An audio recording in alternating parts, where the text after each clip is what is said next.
Ladies and gentlemen, episode 22 of Shoe Booty Sports coming at you with a phone. Was that a phone going off? That was my phone. Okay, right on. So, uh, we're Mr. Popular over here with the phone going off. To kick off episode 22 of Shoe Booty Sports, which is presented by Rhino Races. Rhino Races is a virtual running series. Visit rhinoraces.com for details. They offer 5 different races: a 5K, 10K, half marathon, a marathon, and a unique challenge called the Rhino Ultra. Visit rhinoraces.com to register and for further details of that race series. Also, you can find Shoe Booty Sports on Spotify, Apple, and Google Podcasts. Subscribe to the YouTube channel here on YouTube, and you can also find us on Twitter at Shoe Booty Sports. So we'll kick things off. It was yesterday that Matty Ice was traded to the Indianapolis Colts for a third-round pick.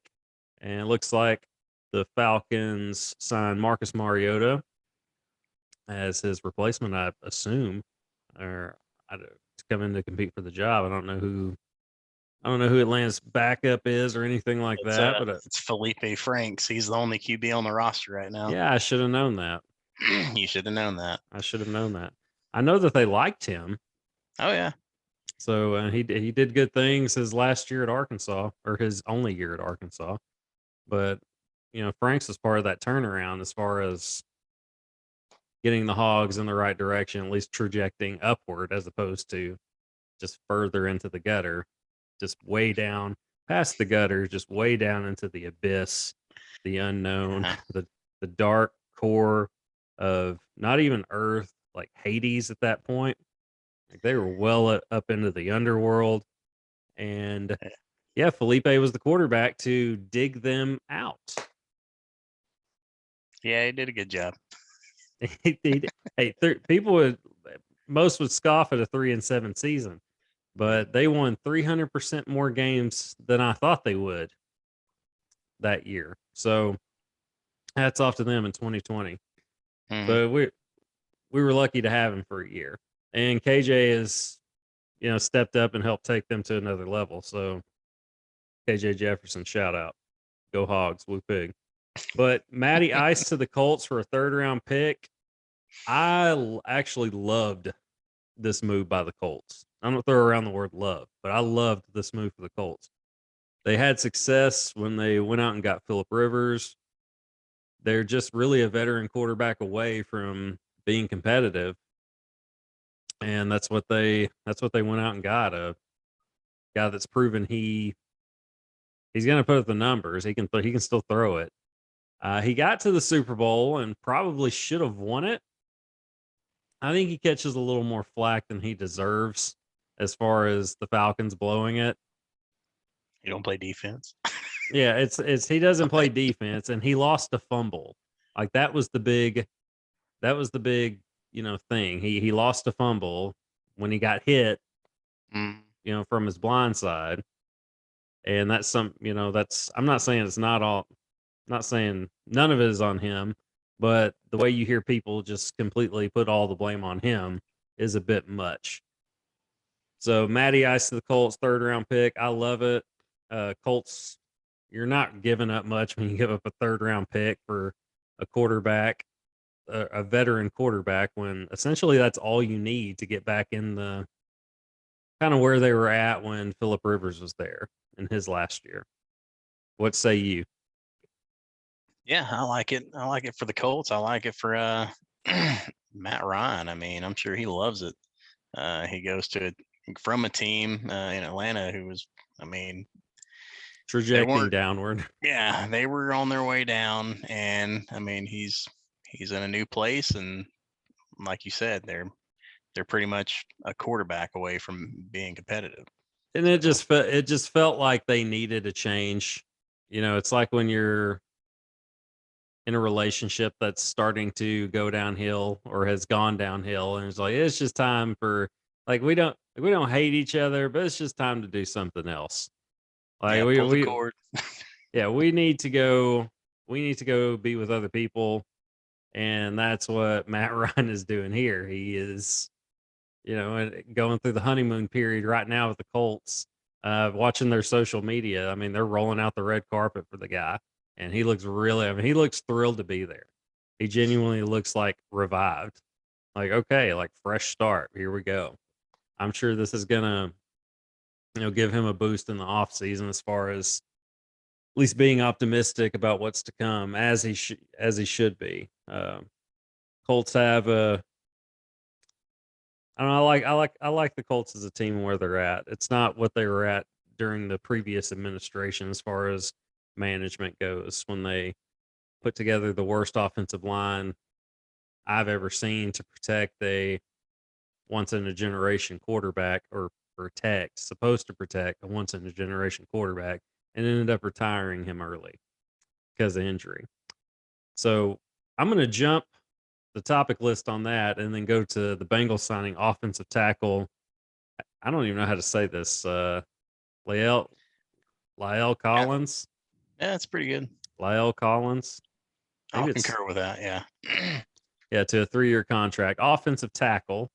Collins is a 7-year pro at LSU. He played his last 6 seasons with the Cowboys and was quoted to Joe Burrow, was quoted saying to Joe Burrow, "Your new bodyguard is in town. No one's touching you."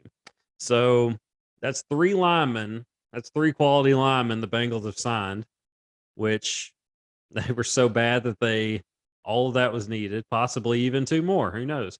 But do the Bengals still need to look at offensive linemen in the draft coming up?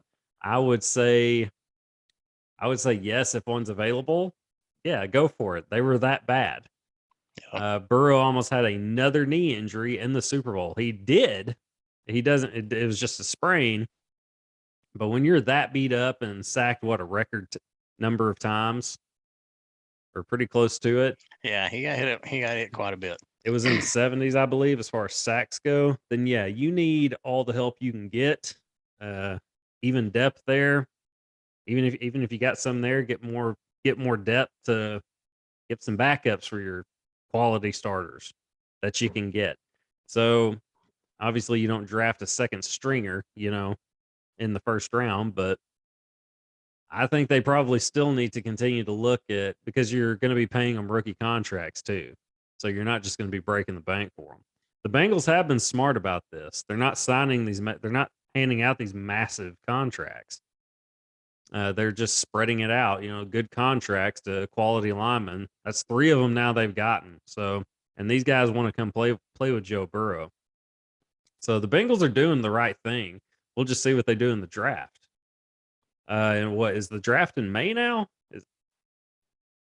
Because it used to be in April. I think it's in May now. Yeah, they moved it up.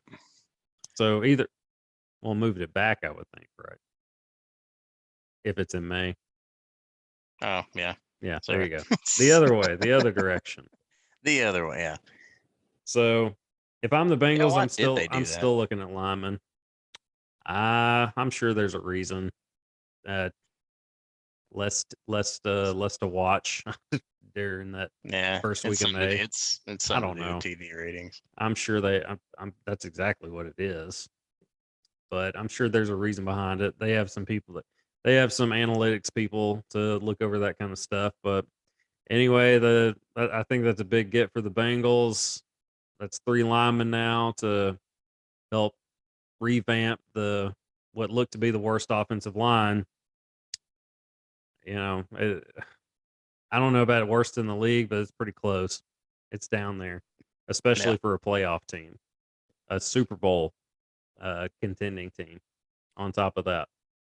So yeah, I'm still looking at alignment if I'm them in the draft. But other free agent news, the Browns signed 2 quarterbacks. Actually, Jacoby Brissett was signed after, I believe it was after the big splash, which was Deshaun Watson getting traded there. Now that was a trade. Browns giving up 3 first-round picks and a couple more mid, like a mid and then a late round pick, a 3rd and a 5th or something like that. But all I remember was 3 first-round picks. And yeah, I mean, you get Deshaun Watson, you get an instant difference maker. The question is, when is he going to be out there? He's an upgrade from Baker, without a doubt. I think I personally, I'm with the Browns on the. I've seen enough of Baker to know what I'm getting. And as far as, and he doesn't help himself out with his attitude, the way he carries himself on the field and interviews. That's just Baker Mayfield. That's his personality. That's what you're going to get when you get him. It's not like he Yep. can change that really. It's what made him the player he is too. It's not like it's been nothing but a bad. It's not like it's been a bad thing for him leading up to this point. It pushed him from being a walk on to part of what pushed him from being a walk on to a Heisman Trophy winner, number one overall pick. So I get it, but at the same time, I can see how an organization you eventually want to say what they said. We want an adult leading our franchise, playing quarterback for us. So as far But didn't as they bring in Deshaun Watson with all these allegations? Like, yeah, it's it's you're gonna have to convince some of your fan base that uh that this was the right move to make. As far as just on the field play, yeah, it's a clear upgrade. But my first thing is, when are you going to get him? When are you going to get to see him out there playing? It'll probably, just based on the way the league has handled this kind of stuff in the past, I could see it being anywhere from like 6 to 8 games. Should should it be more? That's uh probably, but I'm not the one in charge of handling that stuff. And what is it, no. 22 civil suits, Yep. and who knows who else can come forward. And reports are saying the Browns didn't even talk to the prosecuting, like the prosecuting attorney, like the lead attorney, like leading the prosecution. The Browns didn't even talk to him about, hey, what are we getting here? Like, what is, or other things Go possibly. get this guy, or Yeah, well, it's basically like, I mean, is there a chance that more people will come forward? When there's that many, there's a good chance there's more out there yeah, that just don't want to, deal with the public. I don't want to say shame of it, but just no, that black cloud that'll come with it. Just like just being seen kind of in that way. It's complicated, and yeah, I just think it's weird that the Browns didn't even talk to the prosecuting attorney about that, just to see kind of what they're going to be getting or could be dealing with as far as the civil suit and how it goes and all that. All that's above my head, but if I'm Browns management, I'm at least reaching out and kind of seeing what I'm getting into before I offer this guy a $230 million contract. yeah, And plus, yeah, like I said, you don't know yet how long he's going to miss. You don't know if it's going to be 6 games, 8 games, 12. We'll see what happens. But that's why you went out and got Jacoby Brissett. So I mean, he's proven that he is that typical good bridge quarterback, I guess, as they say, where he just kind of keeps the ship afloat, until the guy you want or really want comes in, to run the franchise and take it from there. I mean, that's not a knock, that's not a knock no, on him. He's a solid guy for that role, but that's the role he is. He's not going to come in and just be a difference maker for you. That's just what Jacoby Brissett is. He's solid, but he's not going to take you to the next level. He's like the perfect bridge quarterback. I heard Trent Dilfer say this when describing John Fox when they hired him to coach the Broncos. A low floor, or high. No, he said high floor, low ceiling. Like just the basic, yeah, like the basics. He's going to do really well. Just the basic stuff, but don't expect much elevation. Don't expect the high ceiling. And I thought it was a good analogy, really, to describe John Fox. And you could kind of apply that here with Jacoby Brissett. But as far as, we don't know when Watson's going to play. We don't know. if I'm taking a guess at it, I think it'll probably be 8 games. Yeah, I can see half the season. Yeah, I think close to half at this point. Yeah, With the 17, 18 now, but yeah, pretty much. But yeah, I could see it being 8. They're trying to come down a little bit harder just based on criticism they've received in the past, like how they handled the Greg Hardy situation, he's things like be that. lucky he didn't bet $1,500. I know, right? That's pretty wild. There's just no, and it wasn't, and it wasn't even 1,500 all at once. I believe. I think it was just 1,500 total. That he bet, and I'm sure it was, just in favor of like his guy, his team. But that's weird. Yeah, the math is all screwed up on that as far as how you handle punishments. Yeah, both are against the rules, but obviously one is significantly worse than the other. One you can do legally when you're not playing. Yeah, exactly. One's legally done. When you're not a player. But yeah, it's screwed up. I get the argument. But yeah, it's just weird. It's a and it's not complicated. It's like make this one more harsh than the other, but you want to keep people from gambling on games too, so you got to make it harsh. Just make them both harsh if you want to go that route. All right, so well, speaking of receivers, talking about Calvin Ridley, 6 of them are projected to go in the first round of the NFL draft. 6 of them. I haven't looked at recent drafts to see where that ranks, among the among previous drafts as far as how many receivers were taken in the first round. But 6 of them are projected to go in the first round here. And Davante Adams, I don't know that we covered this. I think it happened after we did our podcast last week. Davante Adams getting traded to the Raiders, which was a bit of a surprise. Maybe not so much since you saw how much Aaron Rodgers is getting paid, but then again, you see how much Watson's getting paid and all this. I don't know, maybe Rodgers is kind of right on point to an extent as far as what quarterbacks are going to be getting, because the numbers are just going to keep going up. Yeah, apparently Rodgers knew about it before he signed that contract, so I would think it wasn't a surprise to him. You would think surely the Packers didn't surely they didn't do that. Say, all right, we got you locked up. All right, get rid of your favorite receiver. But I'm sure they probably had a plan. Possibly, surely they did. Surely they had a plan. Surely they had this info of, hey, we can go get these guys here. If we don't get this guy, we'll get this guy. And Mel Kiper, the thing that stuck out to me, Mel Kiper, us being Arkansas guys, has Treylon Burks projected to go there to the Packers at the number 28 pick.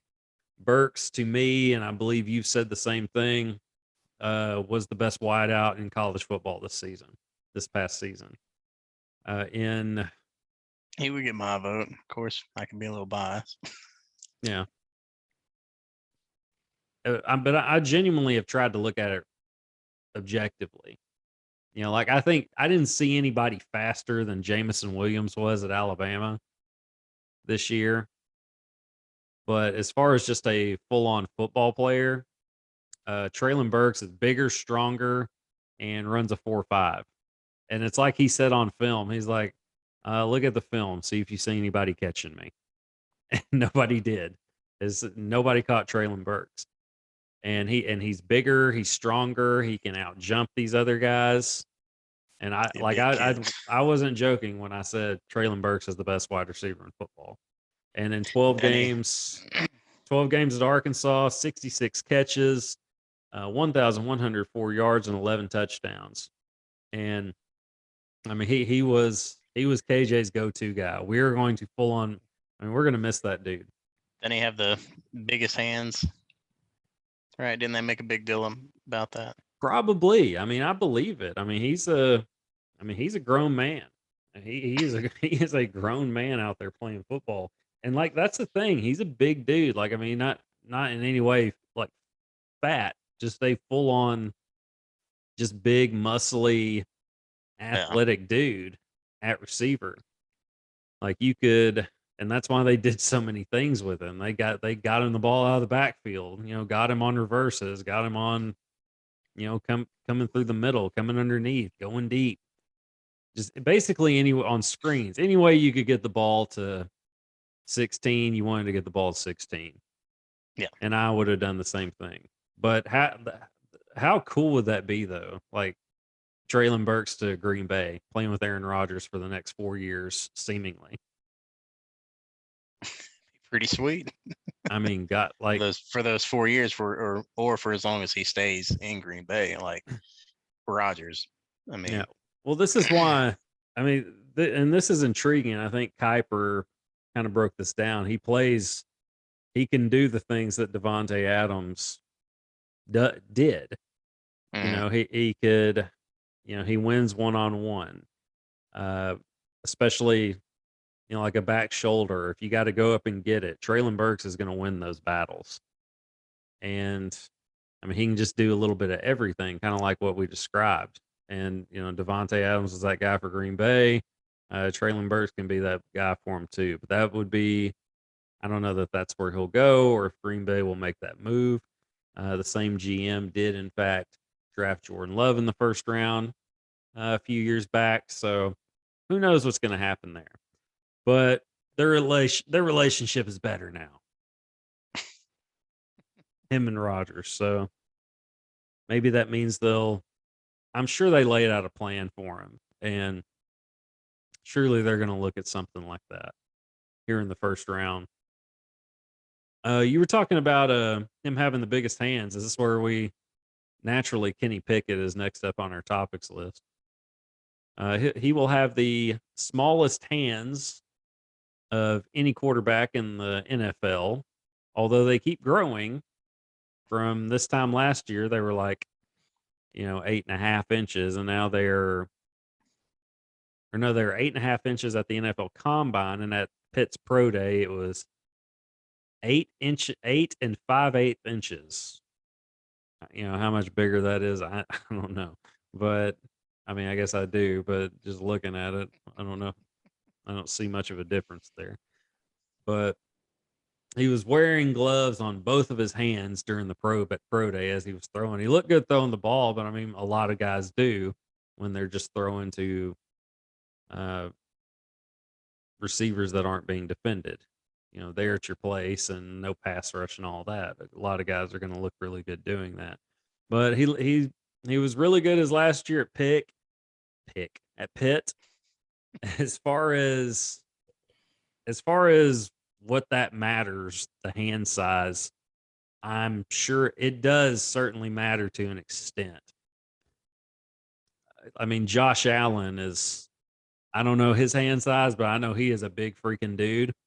And Buffalo drafted him because he had the strongest arm in the draft. And they were like, we need a guy that can throw it over the mountains like Uncle Rico in this super cold weather. And they knocked that out of the park.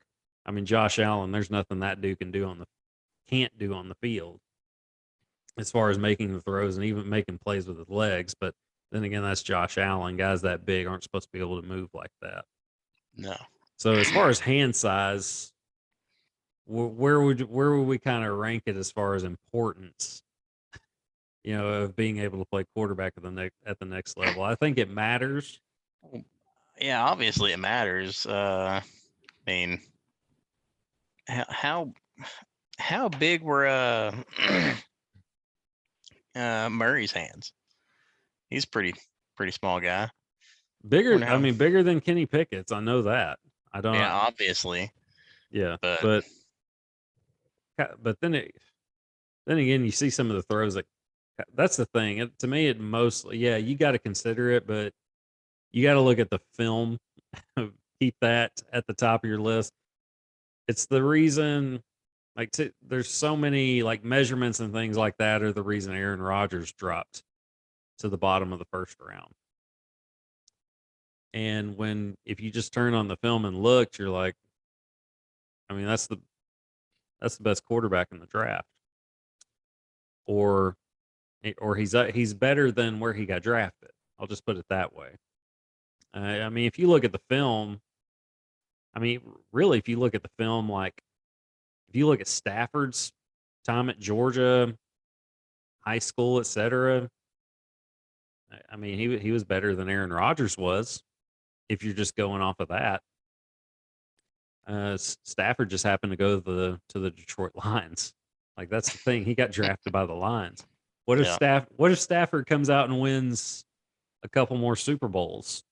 You know, in his time in LA, which by the way, like 4-year, $160 million deal, I believe he signed. That's another big Yeah. um He'll big probably get there contract that was again. signed. I mean, they're going to be in the mix. But okay, so that's the thing. What if Stafford wins a couple more rings? Is he? I mean, would you say he's better than Aaron Rodgers? Because you know, You take the 5 years ago, if you said Stafford is better than Aaron Rodgers, people would call you crazy. Yeah, because Aaron Rodgers got a championship. But yeah, if he comes out and wins too, yeah, for sure, you can definitely say that. I mean, because then you can go back and compare his college career to both college careers, but Well, I NFL mean, versus go back NFL. to high school. I mean, Stafford was the number one quarterback coming out of high school. Number one. People looked at Stafford and said that guy's the next, great quarterback in the NFL. Mm, And number one high school recruit, number one pick coming, number one prospect coming out of Georgia, and he just happened to go play for the Lions for that mess of a franchise. Bless them, but yeah, they yeah, there's just too much dysfunction in that organization, and everybody knows it. It's not a secret. But Stafford, his first year out of there, wins a Super Bowl, and just my favorite pass that dude. I mean, he can make all the throws, but the no look pass he made to Cooper Cup in the middle of the field, like yeah, dropped it over the defender, no looked it in there. I mean, that's how you make the big bucks. That's how you sign $160 million contracts because you can make plays like that. Like the people are like, they make too much money. Okay, well, if you can make a throw like that, you can make that kind of money. yeah. If you knew So, how much money the organization's made off of them, they should be making that much money. well, that's the thing. People just don't understand basic economics when they say things like that. If you don't want them to get the money, all that means is the owners are going to get the money. That's just that much more in the owner's pocket. I would rather. I know that the owners need to get theirs, but you want the people that are out there putting their body on the line day in, day out, especially on Sunday. You want those guys to get fairly compensated for it because it hurts what they do. I mean, that's pro football. Those are grown men, you know, times whatever out there just beating each other up. So if Whatever. they're not getting the money, the people sitting up in the in the press box, the nice press box, that's just that much more that they're getting. Again, not saying they shouldn't get theirs. Just saying if you're saying that they make too much money, all you're doing is putting more money in the pockets of those that have more money than 99% of the world. So just think about that. Think about that when you have that opinion. Oh, yeah. Okay. So, all right, jumping to college hoops now. I don't know if you know, but there's an NCAA tournament going on the men's and women's side. And do you have our brackets pulled up a chance? Oh yeah. Because I did not have access to them today.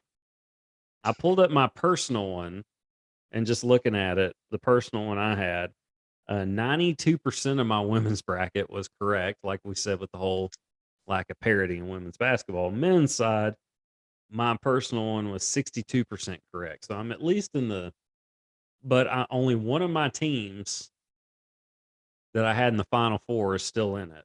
On the women's side, all four that I picked are still in it for the final four. Yeah. So what do we got here? What are we looking at? Which, by the way, let's talk about some of the surprises of it. St. Peter's, obviously, Oh which yeah, definitely St. Peter's. I still don't know where that is. Man, I believe it's And right. you don't either, obviously. Whatever, So, man. I'm getting to it. It's on the bottom, way right here. well, I'm just Kentucky saying representing. I'm saying I don't know where St. Peter's University is. I have no freaking I know where clue. they're at on the bracket. Oh, man. Believe me, I know that they beat Kentucky. I know they were 15 that beat a 2 seed. I'm well aware of that. Know. I thought it was like Jersey or something. But then they go and they beat Murray State, and they just got this like they got this fella that looks like he plays in a low age group men's league. It's in New Jersey. That's balling out for them. So which how can you not root for that kind of fella? Like that's my kind of people. I'm one of those people that can't ball out, but I'm the other stuff. Well, I don't look like I should be playing in the young age group, but playing at the men's league I'm on that level. Yeah. But yeah, they beat Kentucky, then beat Murray State. I mean, that's 2 upsets there. Obviously, the first one bigger. Now, if they take out Purdue, okay, and now it's and I guess Purdue heard what I had to say about them. Yeah. A couple episodes ago. I guess I lit a fire under them. So, Boilermaker fans, you're welcome. Gave them some bulletin board material. Yeah, clearly heard what all I had to say about them. I'm sure Purdue's a lovely university. I'm just saying they were overrated throughout the 90s. Not during the regular season, but in the tournament. They got 1 seeds constantly based on reputation. And they always came up short. Not a knock, just a fact. But I mean, they're showing why they are, a 3 seed now. I mean, getting the 3-16 or the Sweet 16, looking very good in the process. They beat Texas, so shout out to them for that. Yeah. So okay, here go up on the bracket some. Okay, Miami beating Auburn. Yeah, okay, that was a big one. Yeah, that's a big one. I can't say I was shocked. But then again, I mean, it's definitely an upset. I kind of was, yeah. But Auburn they hadn't really been playing as great. Although when I didn't hear about it until after the game. But if I'd have known Zep Jasper, the Auburn guard, had his quote, wasn't necessarily trash talk, but it's not something you should say before a game like this. It's bulletin board material. Quote, they are in the ACC and we're in the SEC. We're one of the best defensive teams in the country. They haven't seen a defense like us. They play in the ACC. They see Duke and North Carolina regularly. Well, now they play in the NCAA tournament and they don't. So two teams are from the ACC are left in the NCAA tournament, and there's only one in the SEC now. Go Hogs! So, but Zep Jasper is 2 for 2 on talking. I mean, it's kind of talking trash, but the first one with Arkansas was definitely that talking trash, and then your team not being able to back it up in the following game. So, I hope he sticks around and continues to talk before games next year, so that especially against Arkansas, so they can continue to rack up dubs against the Tigers. So anyway, it was just an interesting tidbit of information, seeing that Miami wins, and then I see that quote that took place before the game. I was like, oh, it makes sense now. But still, that was a surprise to me. I had, we have Auburn in the Final Four? Yes, we did. Yes, we had them in the Final Four. I knew I did in my personal bracket. But obviously the one Final Four is on fire, by the way. Yeah, which we need to. What is it, by the way? Like, go to is that our Final Four? Who do we have? I can't even see it. Oh, we have Gonzaga. Okay, they're still alive. Baylor. Nope. Tennessee. Yeah. And Auburn. All right, so 1 for 4. We're not even Hall of Famers in baseball. All right, so yeah, when I saw that Tennessee lost and then Kentucky lost and all that, I mean, we weren't going to delete the episode or anything like that. We're not going to be pansies like that. But I thought, yeah, this ain't going to look. This ain't going to look good. We gave an advisory beforehand. We did. We're not liable for any Yeah. loss of money or anything like that. I mean, it's March Madness, people. Come on. Okay, I'm talking about Zep Jasper, and here I am running my mouth about how overrated Purdue is. Now they're in the Sweet 16, and how Michigan doesn't belong, and now they're in the Sweet 16, beating the team that I picked to win the national championship. So I guess me and Zep should hang out. So yeah, apparently we're bros with a lot of like. How about Richmond beating Iowa? That's all last week I was hearing how they had no chance for that upset. But see, that kind of goes back to what I said last week about I think the Big Ten is overvalued. They're overvalued this year. So, like, I mean, Michigan State, that a lot of that is based on reputation as far as like where they were seated and such. And Michigan getting in, I mean, say what you want, but they were like 17 and 14, and they got in the tournament. And Texas A&M, who had a good record, played in as good of a conference that's out there right now, being the SEC, and getting to the SEC championship game. And they lost to a red hot at the time Tennessee team. And look, I mean, look at who they beat to get there. Whether they beat Florida, they beat Auburn, and then they beat Arkansas. So that's a pretty good resume. I know that they lost 8 in a row during the regular season, but that was a while back. Arkansas lost 5 of 6, did they lose 5 in a row? Hey, hell, it might have been 5 in a row. Yeah. Well, I mean, yeah, Arkansas did that, and look at where they're at now. So, A&M was playing at the right time, or playing well at the right time. It just wasn't enough in the committee's eyes. But I don't know. Michigan's kind of proven the doubters wrong. You know, beating Tennessee, getting in the Sweet 16. So who is it they play? Let's go ahead and make our picks. Even though they're not going to, maybe they won't amount to anything. So what the heck? Let's take a shot at it anyway. I mean, you never really know in this tournament anyway. No. I think I picked the national champion right. That sticks out to me, like, you know, as I filled out my bracket. That great Florida team that went back to back. I picked them obviously to win it the second year, and they did. Yeah. And the year Kentucky had Anthony Davis, and they were just bullying everybody, and they won it that year. Calipari's only year, or only championship. Yeah, those are the two that I remember getting correct. Yeah, and when I was 10 years old and picked Arkansas, just because I thought they legit had a shot, but I was just a fan picking. You're just a little kid and didn't know anything. Yeah, I also picked them to win it in '95, and hey, they got there, but then they got just curb stomped by UCLA, Ed O'Bannon, and that crew.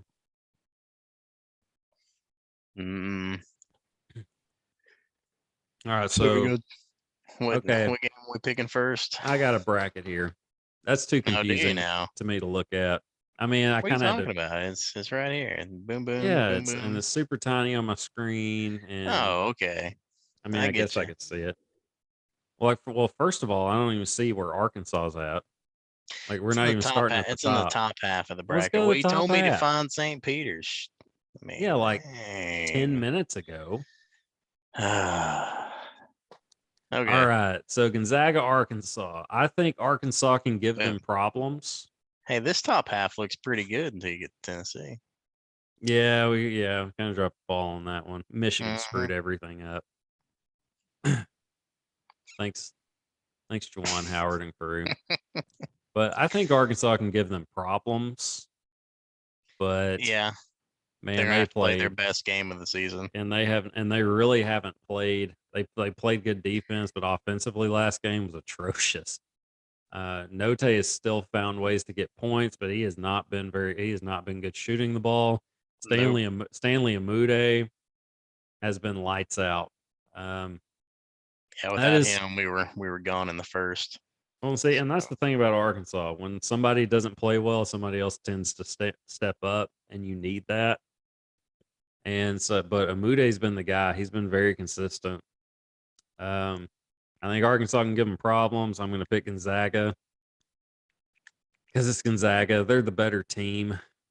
But I wouldn't yeah. be shocked if Arkansas beat them either. No, but yeah, we already picked Gonzaga, so we gotta keep rolling with him. But yeah, wouldn't be surprised if Arkansas beats them. But yeah, I ain't expecting it. All right, Texas Tech and Duke. Like, see, that's the thing. This bracket shaped up exactly the way the seeding kind of predicted it would, and that's who we picked. So No, we did get that side right. So it's not all bad. What's the percentage on there? Does it show the percentage on there that we've gotten correct? It would be at like the top or bottom. 90. no. Okay, well It's that's not really correct. not. Yeah, it's not correct. Okay, well I was looking at the wrong thing. I don't know. Yeah, it might be so far though. It won't be here after a while. No, not with Tennessee. Yeah, not with Yeah, because Tennessee right and now we Michigan. only It wouldn't be have. that high. Yeah, well, right now we only have one wrong. Let's see. 2, 3, 4. We only have 4 misses so far. Well, no, That's not we got a little right. bit more. Yeah, no, never mind. Yeah, I was like, wait a minute, it that's can't not be right. 97%. That's probably 97% of my points to lead whatever's leading. Yeah, I got this in my work. So Okay, yeah. I was like, I don't know how that's working out, but yeah, however we got I'm gonna go with Duke. I think Coach K's career continues. Looks like we can go with Thursday when people's they play bracket. again. Is that what you're looking for? Like how many No, people have picked them? No. no, I don't care about that. No, okay. I don't care about that. Um, I'm worried about our pick. I don't care what everybody else has to say about it. Yeah, I'm gonna go with Duke. Who you got? Be a good game. I Man, mean, we picked Tech. did we? Yeah. I'm still rolling, man. I'm still rolling with it. I'll roll with Tech. You can roll with the Dukies. I'm gonna pick Duke in that. I mean, that Go was a for week it. ago. A lot's happened in a week. Yeah, yeah, true. But man, Which, by the way, if everybody likes my shirt, if you can see it, rhinoraces.com. Check it still out. waiting for mine, by the way. All right. What size do you wear? A large. You wear a large? Yeah. Oh, okay. Wait. What's I mean, that? mine's an extra large. I Okay. We can go over that. We can go over that off there. Okay. So I'm going to go Arizona over Houston. I'm sure you are as well. Yeah. And I think Michigan's story ends here. I'm going to take Villanova. Yeah. Yeah. And We'll if stay you with Villanova. disagree or have something No. to chime in, let me know. No. No. We'll roll with Villanova. Definitely. Yeah, I think. Yeah, I don't see Michigan winning. Just can't see it, man. I haven't seen one in the last one either, and prove me wrong. I didn't see him win the first one. Yeah, that too. All right, so moving on. North Carolina, UCLA. I haven't seen anything at UCLA this year, but they had a heck of a run last year. Yeah. And North Carolina's looked really good at times. They've looked really bad at times. So I'm going to, and UCLA, They had I a mean, pretty close call in the first round. yeah, I would say that wasn't that impressive, but they looked good in the second, at least score wise. Yeah. I'm going to go with UCLA. Oh, I guess I'm going to pick Purdue. I think the St. Peter's story is a good story, but it's going to be. But what if it happened? Oh, it'd be awesome. Yeah, I mean, I'm. This one would be a pretty good. It's like when pretty good George. spot It's like for when George Purdue to choke it Mason. up. And it's like when George Mason got to the Final Four in whatever it was, 06 or 07. It was the year one of the years Florida won it. Mm. So I assume, are we both going Purdue on that? I assume. Yeah. All right, I'll go Miami, Iowa State. Man, 10 versus an 11. Yeah, that's wild. Wisconsin and Auburn go down. Man, I'm gonna take my. dude. I don't know, man. I'll roll with Iowa State. I am too. I'm gonna go with Iowa State. And I've seen Miami play at times. Yeah. I mean, they could certainly win it, but I'm going to go with Iowa State. And the one up top, Providence has been a good story this year, but Kansas is a 1 seed for a reason. Gotta roll with Kansas. We're going to go with Kansas there. So that'll be our picks for that. There's no need to see what's going to happen beyond that, because do we have any new national champion predictions? Okay. We could just say, who do we see getting there and from this field? Yeah, I could see.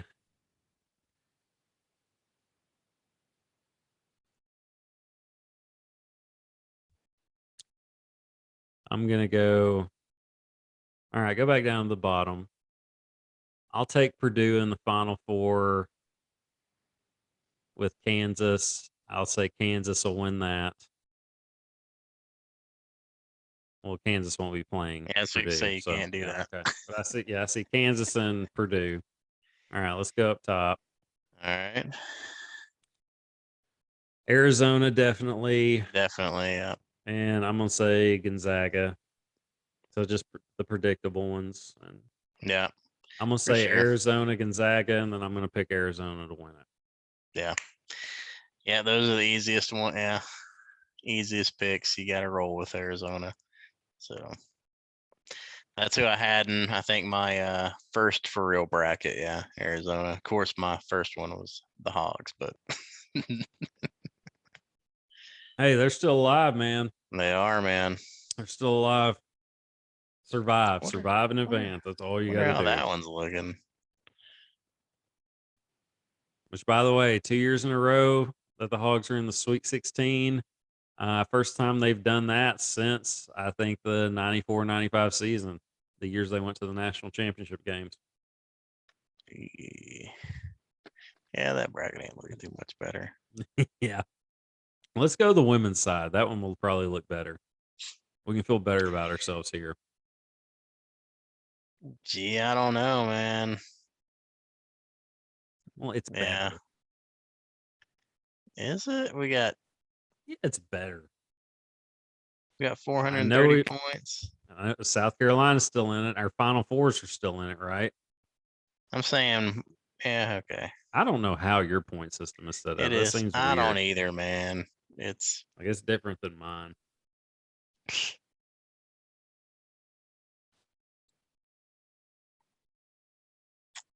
Yeah, South Carolina's still alive. Seeing a lot of red here. And that's still my pick to win it all. They're just so dominant. Yeah. Yeah. Dude, somebody rung up 100 yesterday. Who was that? Hey, SDAC is still in it. 108 to 64, man. Notre Dame can hoop, man. The women's hoops team. Dude, SDAC, man. How about that? Well, that's what I was saying. SDAC's still in it. All right, let's go up top. Quit scrolling around on me. And all right, I'm gonna go South Carolina, that one. Then I'll say Iowa State, Stanford, and I'll take Texas over Ohio State. So we're gonna go South Carolina over North Carolina. Huh, that's interesting. Doing all chalk. Go back up. Iowa State over Creighton, Texas over Ohio State, and Stanford over Maryland. Those are our picks for the women's top portion of the bracket. Now we'll go to the bottom. Lady Vols have been in every NCAA tournament, but I'm going to say their season ends when they take on Louisville. Cough button. We talk. Oh yeah, we did say that. Louisville, NC State. That's what it says. Sorry, man. I'm I don't know getting what you're tired. looking at. I don't either, man. I'm staring at too many screens today. I think SDAC's season will probably end at Michigan or against Michigan.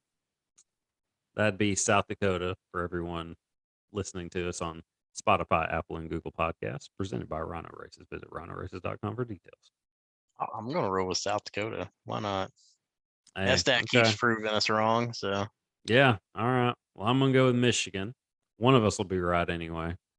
And I will take NC State over Notre Dame. There are 3 teams I could see winning the national championship on the women's side: South Carolina, Louisville, and NC State.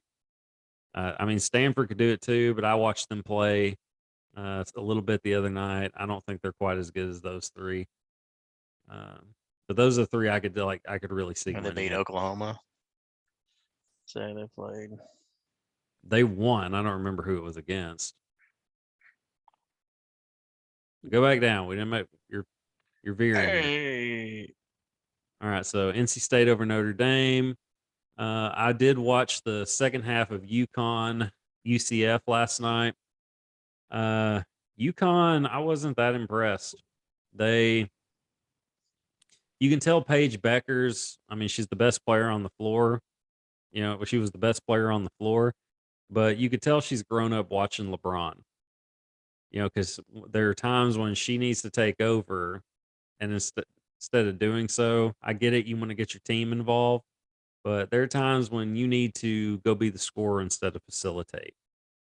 And UCF's the best player I saw for them on the floor was their point guard. I cannot remember her name. The little point guard, man, she could fly. I mean, she was fast. I mean, she could move. She could have blown by anybody, you know, getting to the rim. And she had a shot, and and everything she was putting up from outside, she was making. She just wasn't doing it enough.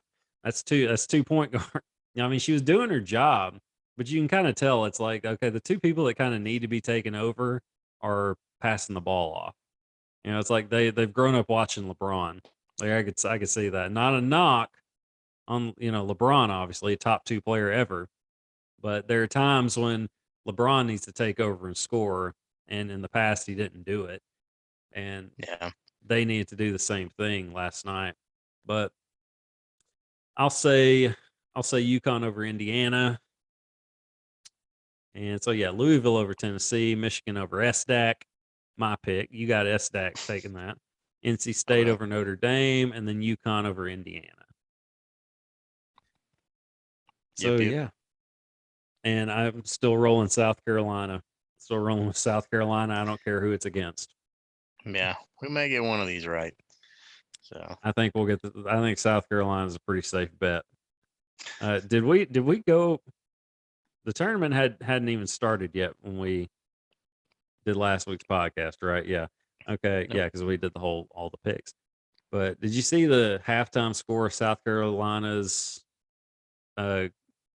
first game against?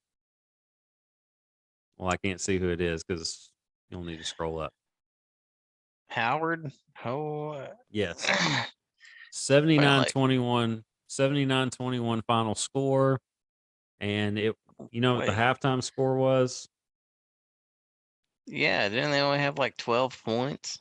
No, it was 44-4 and halftime. 44-4. And that's when I tweeted out, yeah, and the they people still kept playing. Yeah, that's when I tweeted out, yeah, the not good for the game people have a point here. It's if you're a South Carolina fan, you love it. You absolutely love it. But if you're just a casual fan, this is not fun to watch. It's just a slaughter. Like I don't want to just watch something get slaughtered. I don't get that doesn't do it for me. There's a couple of slaughters here.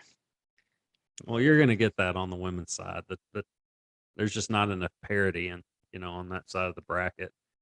The powerhouses are the powerhouses. I'm just glad it's not. No offense to UConn. I'm just glad it's not UConn anymore, just because I want something different. I'm tired of the story. I'm tired of the same story. Same reason I don't want the Yankees to win every year, etc. So, yeah. But anyway, all right, we ran through the men's, women's side. Covered everything from the looks of it. Okay, we did. Now, how interesting would it be if Arkansas got past Gonzaga and then met Duke, and Arkansas was the team? Our Razorbacks were the team that ended Coach K's career. Be pretty wild, wouldn't it? Yeah, it'd be pretty cool. Yeah, it'd be dope. We have to get past Gonzaga first. Yeah, that would mean that they would be in the Final Four. That'd be pretty amazing.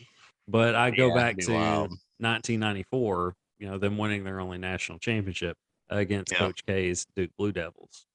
So yeah, Scotty Thurman's three, with basically no time left on the shot clock. That's just ingrained in my memory. Like I still know what the living room looked like in the red house I lived in there on Fairview. Yeah. 1203 Fairview. Still remember the address. I'll tell you about what Fred did at a bar. Hell, it was probably 8 years ago. We were at a bar on Dixon. Yeah, and Scotty Thurman and a couple other members of that 1994 national championship team were at the bar as well. And our friend Fred walked up to the guy. Of course, he was starstruck, being a lifelong Hog fan. He's like, "Hey, you remember whenever you hit that three?"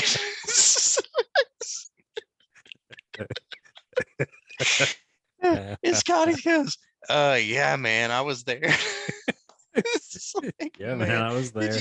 Did you seriously just ask that dude if he remembered making the game-winning shot in a national championship? Yeah. Do you remember the biggest moment of your life?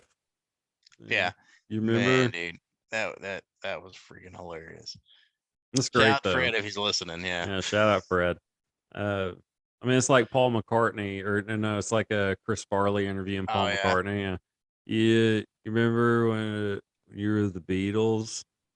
That was awesome. Good stuff.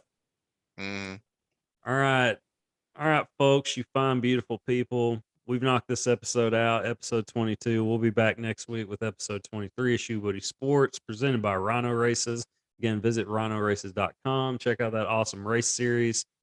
And next week's episode, we'll go over how the Elite Eight went. We'll recap that, and we'll have some Final Four predictions. So stay tuned for that. And yeah, we out. Grandpal. Brother Brown. Deuces. Be safe.